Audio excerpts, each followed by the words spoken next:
29 November 2025 gladiator 2 cinema बघितला. सुंदर आहे, सुंदर आहे. कुठेही 2.5 तासांचा सिनेमा आहे, पण कुठेही बोर तर बिलकुलच होत नाही. असं पकड अशी ठेवलेली आहे. आणि आता सेकंड याच्यामध्ये पण मागच्या मूवी मधले 2-4 जण आहेत, पण बाकीचे जे नवीनही आहेत त्यांनी सुद्धा सुंदर ऍक्टिंग केलेली आहे. आणि जो यावेळेसचा ग्लॅडिएटर आहे त्यांनी सुद्धा सुंदर केली. आणि सगळेच म्हणजे कलाकार ओव्हरऑल छान आहे. तर पुढे म्हणजे असं असतं की साऊथ आफ्रिकामध्ये एक कपल राहत असतं आणि ते दोघंही म्हणजे सोल्जर्स असतात तिथल्या सैन्यातले. आणि सडनली अनाउन्समेंट होते की रोमनी अटॅक केलाय आणि तुम्हाला तोंड द्यायचंय म्हणजे ह्याला. तर ते दोघंही नवरा बायको सैन्यात जायला तयार होतात. आणि तर रोमचं सैन्य हे असतं, हे साऊथ आफ्रिकाचं छोटंसं एक गाव असतं. तर काही नाही, त्या घमासान लढाईत खूप जण मरतात, त्याची बायकोही मरते आणि तो पकडला जातो. म्हणजे त्या लोकांना जे जिवंत पकडल्या जातात ते तिथले कैदी गुलाम म्हणून त्यांना रोममध्ये घेऊन जातात. जसं म्हणजे मागच्याही मूवीमध्ये बघितलं होतं की त्यांना मग कैद्यांना एंटरटेनमेंट करता किंवा अजून इतर कामांमध्ये लावलं जातं. तर ह्यालाही म्हणजे नेतात. आता पहिल्यांदा जेव्हा त्याला ग्लॅडिएटर म्हणून आत लढायला पाठवतात, त्याचे शिकारी कुत्रे वगैरे असतात, बंदरं असतात ऍक्च्युली ती, तर त्यांच्याशी फायटिंग असते. तर त्या फायटिंग मध्ये तो इतका म्हणजे यांनी लढतो जीव तोडून. तर तिथला तो जो एक म्हणजे गुलामांचाच सौदागर असतो जो, पण त्याला थोडासा मान असतो जरा दरबारात वगैरे. तर तो म्हणतो की हा मला पाहिजे, याला याच्यामध्ये काहीतरी वेगळे पण एक खास आहे, तर मी याला विकत घेणार आहे आणि याला तयार करणार. तर तो म्हणजे मग शेवटी तो त्याला म्हणजे घेतो विकत. आता जे हे असतात रोमन एम्पायरचे जे सध्या राजा असतात ते 2 तरुण मुलं असतात आणि त्यातला एक मॅड असतो, म्हणजे डोक्याने थोडा कमी असतो, तो छोट्या बंदराला दुसरा भाऊ तो श्रूड असतो, कनिंग असतो. आणि त्यांचा जो सेनापती असतो एरास्मस, तर तो खूप चांगला असतो, म्हणजे त्याला युद्ध नको असतं, पण रोम करता आपल्या देशाकरता त्याला लढावंच लागतं. तर तो आता तेच म्हणतो त्या दोघांना की आता आपण थोडे दिवस थांबूया, खूप आपण शहर देश जिंकले, तर आता थोडंसं विश्रांती घेऊ. तर ते म्हणे नाही नाही, आपल्याला जगज्जेता व्हायचंय, असं व्हायचंय, आपल्याला अजून इंडिया जिंकायची, हे जिंकायचंय ते जिंकायचंय, त्यांचं चालू असतं. तो म्हणतो ठीक आहे, मी माझ्या बायकोला भेटून येतो. आणि हा जातो. तर ती बायको त्याची असते म्हणजे जी मॅक्सिमसची मागच्या ह्याच्यामधली प्रिय, म्हणजे त्या राजाची, ऍक्च्युली रोमचा जो राजा असतो म्हातारा, ज्याला मारून टाकलं असतं ह्यानी, त्या दुष्ट ह्यानी, तर त्याचीच मुलगी असते. आणि तिने ऍक्च्युली आपल्या मुलाला, आणि तिला म्हणजे मुलगा झालेला असतो, पण तो कोणापासून असतो हे माहित नसतं, तो ऍक्च्युली मॅक्झिमसचा मुलगा असतो. आणि आता आपला हा, आणि तिच्या भावापासून तिला भीती वाटत असते ना, कारण त्या भाऊ तिच्याशी रॉंग रिलेशन ठेवू बघत असतो. तर आपल्या मुलाला मारतील किंवा काय करतील म्हणून ती आपल्या मुलाला पळून जायला मदत केलेली असते तिने. तर म्हणजे तिला काहीच अतापता नसतं की आपला मुलगा आहे जिवंत की काय मेलेला.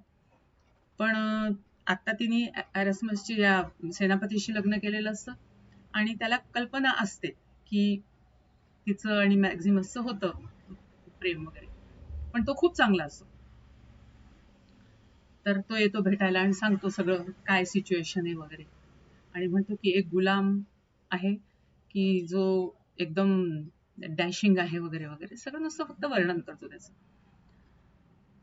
तर मग परत पुढच्या वेळेस या लोकांना परत जेव्हा फायटिंग करता हे करतात, तेव्हा ही राणी पण असते तिथे बघायला. तर तिला एकदम मॅक्सिमसची आठवण येते. मग ती तिथे त्याला भेटायला जाते. तर तिला कळतं म्हणजे की हा आपलाच मुलगा आहे ल्युसियस. ती सांगायचा प्रयत्न करते, पण तो हे नाही देत, दाद नाही देत. कारण त्याच्या मनात आधी राग असतो की हिने मला म्हणजे आपल्यापासून वेगळं केलं वगैरे, मला आईचं प्रेम नाही मिळालं, असं तसं. आणि आणि तो ज्याने जो गुलामांचा सौदागर असतो, तर तो त्याला म्हणतो की तुला काय हवंय नक्की. तर हा म्हणतो की मला एक डोकं पाहिजे आहे, त्याच्या बदल्यात मी तुला काय पाहिजे ते देईन. तर म्हणजे सौदा करतो तो. त्याला वाटत असतं की हा अरसमसच म्हणजे दुष्ट आहे किंवा हे करतो. पण मग त्याला नंतर लक्षात येते, असे 2-3 इन्सिडेंट्स होतात की त्याला लक्षात येते की आपण अरसमसला चुकीचं समजलं. मग जेव्हा या दोघा राजकुमारांचं पुढचं सगळं तो बघतो, तर त्यांनी आधीच आपली आर्मी एरस्पसने तयार करून ठेवली असते वेगळी. त्याचे 5,000 लॉयल शिपाई तयार असतात दुसरीकडे. तर ते लोक ठरवतात की आपण अटॅक करायचा म्हणजे याच्यावर, आणि सत्ता जिंकायची, आणि जसं रोम साम्राज्य अपेक्षित होतं, शांत, सगळ्या इक्वल राईट्स, असं साम्राज्य स्थापन करायचं. पण हे तो तिच्याशी बोलत असताना एक दासी ऐकते, आणि मग ती जाऊन कंप्लेंट करते एका म्हणजे ते एक जी एक चौकडी असते दरबारामधली त्याच्यात. तर तो ह्या सौदागरचा मित्र असतो. तर तो जाऊन त्या सौदागरला सांगतो. तर सौदागरच्या आता हातात किल्ली येऊन जाते, आणि मग तो म्हणजे राजाला सांगतो की तुमच्या अगेन्स्ट मध्ये हा असं असं करतोय. मग झालं, ते जसं सैन्य आत शिरते हे लोक त्यांना मारून टाकतात. आणि याला बगावत केल्याच्या याच्या खाली दोघा बहीण भावांना, म्हणजे जी ल्युशियसची आई आता, म्हणजे जी राणी ती आणि तिचा नवरा, दोघांनाही शिक्षा सुनावतात. तर आता ही लेडीज म्हणून आधी तिला फक्त हाताला बांधून तिथे खुर्चीत बसवतात, आणि याला शिक्षा काय द्यायची. तर मग हाच म्हणतो सौदागर की तुम्ही जर याला शिक्षा केली तर सगळे लोक, कारण तो लोकांचा आवडत आहे, तर लोक बगावत करतील. तर आपण त्याला देवाची मर्जी आहे म्हणून त्याला इथे खेळायला लावू कोलोझियम मध्ये. तर मग असं तो त्याला तिथे सोडतात, आणि त्याच्यासमोर 4-5 फायटर्स असे उभे करतात जे चांगले असे असतात, पण त्यांना तो हरवतो. मग मुद्दामून हे लोक याला ग्लॅडिएटरला म्हणजे या ल्युशियसला पाठवतात, कारण त्यांनी आतापर्यंत तो सगळ्यांशी जिंकत आला असतो, तर हा नक्कीच मारेल म्हणून. मग त्या फायटिंगच्या दरम्यान हा त्याला सांगतो की तू मॅक्झिमसचा मुलगा आहेस, आणि तू ल्युशियस आहेस, आणि तुझे वडील मॅक्झिमस होते, तुझी आई आहे ती राणी, असं म्हणजे मग त्याला म्हणजे खात्री पटते. तर मग जेव्हा तो खाली पडते तलवार, तर तिथून आरडाओरडा हे येतो वरून की काय करायचं याचं, मारून टाक मारून टाक. ल्युशियसला सगळे म्हणत असतात की मार तू त्याला. तर तो मारत नाही, म्हणजे ह्यांनी बोट उंचावलं असतं की माझं काय व्हायचं ते होऊ दे, मार, पण हा काही मारत नाही. तर मग जे शिपाई असतात तेच लोक बाण मारून त्याला मारून टाकतात. आणि मग दुसऱ्या दिवशी ह्याच्या आईचं म्हणजे त्या राणीचं हे असतं की तिला आता सजा. तर तिला सजा कोण देणार, परत हाच देणार ल्युशियस. कारण ह्याला पण शंका आली असते सौदागरला की कारण तो जेव्हा राणीला भेटायला गेला असतो तेव्हा तिथे एक पुतळा असतो, तो पुतळा खूप ल्युशियसच्या फेसशी मिळता जुळता असतो. तर त्यांनी विचारलं असतं की हा कोणाचा आहे, तर तो म्हणतो हा माझ्या वडिलांचा आहे. तर त्याच्यात खूप साम्य. तर त्याला तेव्हा लक्षात येते की हे रोमचंच रक्त आहे, आणि मग तो ठरवतो की काट्यानेच काटा काढायचा. आणि मग जेव्हा परत तिला त्या मैदानात आणतात कोलोझियमच्या, आणि ह्याला सांगतात मारायला, तर हा नाहीच मारत, तिला हे करत असतो, सोडवत असतो.